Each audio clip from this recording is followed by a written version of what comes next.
نام ضیاء الرحمان ہے اور میں نے پی ایچ ڈی ان باٹنی کی ہوئی ہے۔ آج ہم بات کریں گے کہ اللہ تعالیٰ نے انسان کو بیسیکلی کس جبلت کے تحت پیدا کیا اور ہم نے کس طرح سے اپنے آپ کو ماڈیفائی کر دیا۔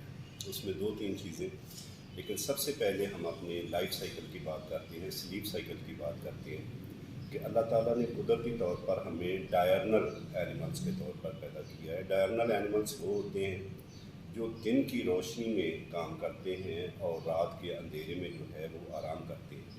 اب اللہ تعالیٰ نے اسی لحاظ سے ایک ہارمونز کا سسٹم سیٹ کیا ہوا ہے کہ رات کو جب اندھیرا ہوتا ہے تو ہماری باڈی کے اندر ایک ہارمون ہے جس کا نام میلانن ہے، وہ میلانن ڈارکنیس میں پیدا ہوتا ہے اور وہ ہمیں نیند لانے میں ایک پیوٹل رول جو ہے وہ پلے کرتا ہے۔ جب اندھیرا ہوگا تو میلانن پروڈیوس ہوگا اور اس کے ساتھ ہی پھر ہمارا جو ہے وہ سلیپ سائیکل جو ہے ہمارے باقی کے جو نروس سسٹم کے اعضاء ہیں، پارٹس ہیں، دے ول اسٹارٹ ورکنگ اور ہم نیند کی گود میں چلے جائیں گے۔ اس میں ہم نے کیا چینج کیا ہے اور پرٹیکولرلی ہماری نئی نسل نے کیا کیا ہے کہ وہ اب دن کو سوتے ہیں اور رات کو جاگتے ہیں۔ اب پرابلم یہ آ رہا ہے کہ جب وہ رات کے وقت اندھیرے میں ہوتے ہیں تو میلانن پروڈیوس ہو رہا ہے جس نے ان کو نیند لانی ہے۔ اب رات کو وہ سو نہیں رہے، دن کی روشنی میں میلانن پروڈیوس نہیں ہو رہا، تو سارے کا سارا جو ہے وہ ہارمونل سسٹم ان کا ڈسٹرب ہو رہا ہے، جس کی وجہ سے نہ صرف یہ کہ ان کے ایٹیچیوڈ میں چینجز آ رہی ہیں، ان کا لائف اسٹائل میں چینج آ رہی ہے، ان کا جو بیہیویئر ہے وہ بھی بدلتا جا رہا ہے۔ آپ دیکھیں گے کہ نئی جنریشن جو ہے وہ چڑچڑے پن کا شکار ہے، اکتاہٹ کا شکار ہے۔ اس کی مین ریزن یہ ہے کہ ہم نے اپنے سلیپ سائیکل کو ڈسٹرب کر دیا ہے، ہم نے قدرت کے اگینسٹ جانا شروع کر دیا ہے، ہم نے وہ چیزیں جو اللہ تعالیٰ نے ہمارے سلیپ سائیکل میں شامل کی تھیں ہم نے ان کو نیگیٹ کرنا شروع کر دیا ہے، جس کی وجہ سے ہمارا ہارمونل امبیلنس ہو رہا ہے اور سارے کا سارا سسٹم جو ہے ہمارا وہ ڈسٹرب ہو رہا ہے۔ اب آج دوسری اگرچہ اس پہ بڑی بات ہوئی ہے، خوراک کے اوپر بڑی بات ہوئی ہے، لیکن ایک جو امپورٹنٹ چیز جو ہے کہ جو کانسیپٹ ہے، جو نیچر کا کانسیپٹ ہے، وہ ہول فروٹ کا کانسیپٹ ہے، ہول ویجیٹیبل کا کانسیپٹ ہے۔ یعنی کہ اگر آپ نے ایک فروٹ کھانا ہے تو اس فروٹ کو، اس کے سیڈ کو بھی یوز کرنا ہے، اس کی پیل کو بھی یوز کرنا ہے۔ اب ہم نے کیا کیا ہے کہ ہم نے اس فروٹ میں سے بھی جو گڈ پارٹ ہے اور جو بیڈ پارٹ ہے وہ ڈفرینشیٹ کر لیا ہے۔ ہم پیل اتار کے پھینک دیتے ہیں، ہم سیڈ کو نکال کر کے پھینک دیتے ہیں، ویئر ایز نیچر کا کانسیپٹ یہ نہیں ہے۔ اگر ہم جانوروں کو کھاتے ہوئے دیکھیں، جنگلس میں کھاتے ہوئے دیکھیں، نیچرل انوائرمنٹ میں کھاتے ہوئے دیکھیں تو وہ کبھی بھی اوپر سے پیل اتار کے پھینکتے نہیں ہیں، اندر سے سیڈ نکال کے پھینکتے نہیں ہیں، وہ ہول فروٹ کو کھاتے ہیں، کیونکہ بہت سارے وائٹامنس جو ہیں وہ پیلز کے اندر ہیں، بہت سارے وائٹامنس اور منرلز جو ہیں اور سالٹس جو ہیں وہ سیڈز کے اندر ہیں۔ ہم جو پارٹ کھا رہے ہیں، ہم پرٹیکولرلی پلپ کا پارٹ یا فروٹ کا پارٹ کھا رہے ہیں جون سا، تو اس کے اندر تو زیادہ تر کاربوہائیڈریٹس ہیں، اس میں اندر زیادہ تر جو ہیں وہ شوگرز ہیں، اور شوگرز جو ہیں وہ انسانی صحت کے لیے اتنا اچھا نہیں ہے۔ فار ایز این ایگزامپل آج کل مینگو کا سیزن ہے تو ہم مینگو کا صرف پلپ کھا رہے ہیں۔ پلپ جو ہے اس میں تو 16 سے 30% ہے، ڈپینڈنگ اپان سندڑی سے شروع ہو جائے اور چونسا تک چلے جائے تو 16 سے لے کر 30% تک اس میں شوگر ہے سمپلی، اور باقی جو ہے وہ پانی ہے۔ تو اس کا جو موسٹ یوزفل پارٹ ہے وہ اس کا پیل ہے۔ دوسرا جو موسٹ یوزفل پارٹ ہے وہ اس کا اینڈوسپرم ہے، وہ اس کا سیڈ کوٹ ہے۔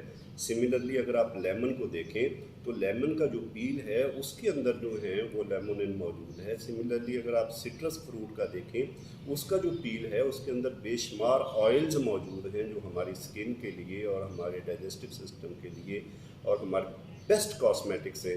اگر آپ سٹرس کے پیل کو اور یہ لیمن کے پیل کو یوز کریں تو اٹ ول ہیلپ اس اے لاٹ۔ تو بہت ساری ہماری جو بیماریاں ہیں، اگر ہم یہ دو چیزیں اپنی ٹھیک کر لیں کہ اپنی خوراک کو بہتر کر لیں، بہتر کرنے کا کیا مطلب ہے کہ اس کو قدرتی رکھ لیں، اس کا ستیہ ناش کر کے نہ کھائیں۔ Far as an example potato بھی اگر کھانے ہیں تو پوٹیٹو کو آئل میں فرائی کر کے نہ کھائیں، زیادہ سے زیادہ تھوڑا سا بوائل کر لیں یا زیادہ سے زیادہ جو ہے اس کو ایئر ڈرائی کر لیں، اس سے آگے نہیں چلنا ہے. ہمیں اللہ تعالیٰ نے ہماری ضرورت کی ہر چیز جو ہے وہ ویجیٹیبل میں اور فروٹ کے اندر ایز اٹ از رکھی ہوئی ہے. ہمیں نئی چیزیں ایڈ کرنے کی، نمکیات ایڈ کرنے کی، سالٹس ایڈ کرنے کی، شوگرز ایڈ کرنے کی اور یہ آئلز ایڈ کرنے کی ہمیں ضرورت نہیں ہے. یہ ایڈ کرنے کا مطلب ہے کہ ہم اپنی جو خوراک ہے اس کی جو غذائیت ہے اس کو ڈسٹرب کر رہے ہیں. سملرلی اگر ہم اپنے صرف سلیپ سائیکل کو ٹھیک کر لیں کہ رات کو سوئیں، وہ جو ہے کہ دن بنایا کام کرنے کو اور رات دی تو نے نیند بھرنے کو، اگر ہم صرف اس محاورے پہ عمل کر لیں تو ہمارے بہت سارے جسمانی اور نہ صرف جسمانی بلکہ روحانی بیماریاں بھی ہماری جو ہیں وہ دور ہو جائیں گی. اللہ تعالیٰ ہمیں اس پہ عمل کرنے کی توفیق. جو ڈاکٹر صاحب آپ نے بڑی خوبصورت گفتگو ہے جو آپ بتا رہے تھے کہ جو گاؤں میں یا دور دراز یا جنگل میں جو لوگ مویشیوں کو چراتے ہیں ان کے لیے ہاسپٹل نہیں ہے. ہاں، اب دیکھیں نا جو چیزیں بھی جو ہیں وہ نیچرل انوائرمنٹ میں رہ رہی ہیں، جیسے ہمارے پرندے ہیں، چرند ہیں، جانور ہیں، دوسرے حیوان ہیں. آپ کبھی ان کا لائف اسٹائل دیکھیں کہ وہ قدرتی ماحول میں رہتے ہیں. کیا ان کے لیے انہوں نے کوئی بنائے ہوئے ہیں ہاسپٹلس بنائے ہوئے ہیں؟ آپ دیکھیں کہ ہاسپٹلس کی اگین ضرورت کہاں آئی ہے؟ جب ہم نے ان جانوروں کو ڈومیسٹیکیٹ کیا ہے، جب ہم نے ان جانوروں کو ان کے قدرتی ماحول سے نکال کر کے ایک مصنوعی ماحول میں لا کر کے رکھا ہے، ہم نے ان کی خوراک کو ڈسٹرب کیا ہے، ہم نے ان کے سائیکل کو ڈسٹرب کیا ہے، تو پھر ہمیں جانوروں پہ ہاسپٹل بنانے کی بھی ضرورت پڑ گئی ہے. ادروائز جب تک وہ نیچرل انوائرمنٹ میں رہتے ہیں ان کو اللہ تعالیٰ نے سکھایا ہوا ہے کہ آپ نے کس وقت کیا کھانا ہے. میں اگلے دن دیکھ رہا تھا مرغیوں کو کہ مرغیاں بھی دانہ دونہ چگنے کے بعد، کیڑے مکوڑے کھانے کے بعد گراس کے پتے کھاتی ہیں. تو دیٹ از دے نو کہ ان کے ڈائجسٹو سسٹم کے لیے یہ ضروری ہے، ان کی صحت کے لیے یہ ضروری ہے. اسی طرح دوسرے اینیمل بھی جو ہیں ان کو اپنی صحت کے مطابق کس وقت کون سی چیز یوز کرنی ہے وہ پتہ ہے. ڈومیسٹیکیٹ کرنے سے ہم نے ان کے سائیکل کو ڈسٹرب کیا ہے جس کی وجہ سے وہ بھی بیمار ہونا شروع ہوئے ہیں اور ہمیں ضرورت پڑی ہے کہ ہم ان کے لیے جو ہے وہ ہاسپٹلس وغیرہ مینیج کریں. ڈاکٹر صاحب جو فروٹ آپ کہہ رہے ہیں کہ اس کی پیل نہیں اتارنی چاہیے، تو اس میں جو کیمیکل آج کل اس کے اوپر لگا، اب جو پرابلم بیسیکلی آ رہا ہے دیٹ از، سر نے بڑا اچھا سوال کیا ہے کہ کیمیکل کے جو فرٹیلائزرز، پیسٹیسائڈس اور انسیکٹیسائڈس یا فنجیسائڈس وغیرہ جو ہے یہ یوز کر رہے ہیں تو ان کے ریزیڈیوز آ رہے ہیں. نہ صرف یہ کہ پیلز کے اوپر آ رہے ہیں، یہ تو سر بہت زیادہ جو ہیں ان کے اندر بھی ڈپازٹ ہو رہے ہیں. نہ صرف یہ کہ پیل، اب اس کے لیے جو ہمارے ملک میں ابھی یہ کانسیپٹ جو ہے وہ چل رہا ہے، شروع ہوا ہے، لیکن باہر اگر آپ دیکھیں تو یہ کوئی آج سے 20 سال پہلے شروع ہو گیا تھا آرگینک فوڈ کا کانسیپٹ. اب آرگینک فوڈ کا مطلب یہ ہے کہ آپ کسی بھی کراپ کو، ویجیٹیبل کو یا فروٹ کو بالکل اس کے قدرتی ماحول میں اگائیں گے. بلکہ اس کا کانسیپٹ یہ ہے کہ اگر آپ نے اس کھیت میں ایک پودا جو ہے وہ گرو کر رہے ہیں تو اس کے 1 کلومیٹر پیری فری میں بھی کہیں پہ کوئی پیسٹیسائڈ یا انسیکٹیسائڈ یا فرٹیلائزرز یوز نہیں ہونا چاہیے. زیادہ سے زیادہ ہم یہ جو گرین مینیور کہتے ہیں، وہ جو گوبر کی کھاد ہے یا پتوں کی کھاد ہے، اس کو استعمال کرنا چاہیے. تو اس سے ہمارا یہ جو پرابلم ہے کہ جو ریزیڈیوز آ رہے ہیں، یہ سب نہ صرف یہ کہ یہ پیلز کے اوپر ہوتے ہیں، پیلز کو تو چلے کافی حد تک ہم واش کر لیں تو اس کے اوپر سے جو یہ ریزیڈیوز ہیں یہ اتر جاتے ہیں. اصل پرابلم اس سے زیادہ آ رہا ہے کہ ان کے اندر ڈپازٹ ہو رہے ہیں.